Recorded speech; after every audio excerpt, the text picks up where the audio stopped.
Well, it's Friday the 23rd of October. This is episode 2042 of 301 Permanently Moved.online, a personal podcast 301 seconds in length, written, recorded and edited by me at the JMO. Sleeping Lions seems like an obvious game from an adult's point of view. You get a room full of kids to lie down and stay as still as possible.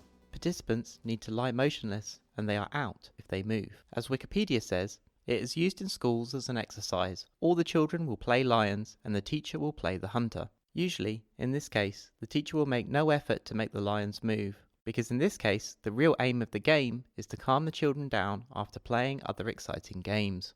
The game has an older name in the history of play, Dead Soldiers. The teacher, as a hunter, does nothing, and it is the first kid unable to stay still that becomes the first true hunter, the agent of play trying to wake their peers. As the participants are unable to touch the others during the game, it encourages kids to be silly around their peers as the others try to stay asleep. The lions have to keep themselves focused on not moving a muscle, no matter how their peers try to distract them. Sleeping Lions encourages children to build mind-body connections. In Games for Actors and Non-Actors by Boll, 1992, Sleeping Lions is called The Bear of Poitiers, redescribed as a bear hunting for woodcutters. Only in this version of the game, the bear can growl, touch, tickle and prod the woodcutters. What's interesting is that this version is being recorded as being played by adults too. Boll observes the contradiction in trying to find stillness by playing dead. The principle is, if the woodcutter can send his senses to sleep, he can feel nothing, see nothing, hear nothing. If he can successfully play dead, the bear will not attack because bears don't eat dead people.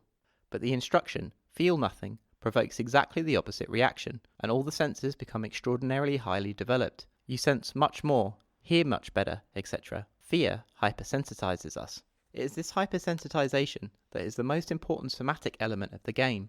Play for children and adults is an important third space that shunts us sideways, to be authentic and real, temporarily, inside new rules of reality. Playing Sleeping Lions at infant school is the first time I remember being asked to find stillness around others. Forehead on my hands, nose hovering just above the floor, hyper-aware of the smell of dust, dinners and polish that all parquet-floored school halls have. A smell I can still conjure in my mind's eye more vividly than any other from my time at infant school. The hypersensitization effect of Sleeping Lions, trying to do nothing, resulted in a fragment of intense memory. We also used to play Sleeping Lions at junior church growing up. I would always think of the angel shutting the mouths of the lions to protect Daniel from their jaws. And Daniel was brought out of the den, and no harm was found on him, because he trusted in his God. To be honest with you, it's taken me more than 30 years to even begin to discover what stillness even is.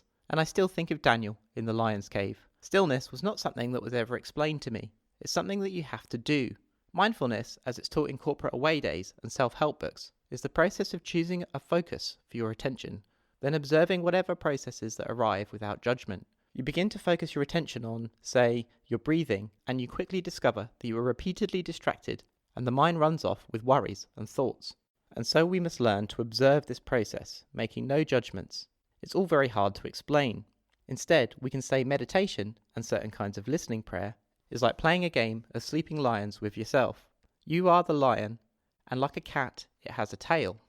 I'm sure we've all seen cats lying contented in the sunshine. The tip of their tail flicks unbeknownst to the cat. Its inner world is betraying the stillness of its body, just like our minds. When asked about mindfulness or awareness meditation by beginners, I always explain that what you're trying to do is become aware of the fact that you are alive, the default state of being that we go through our lives largely ignorant of.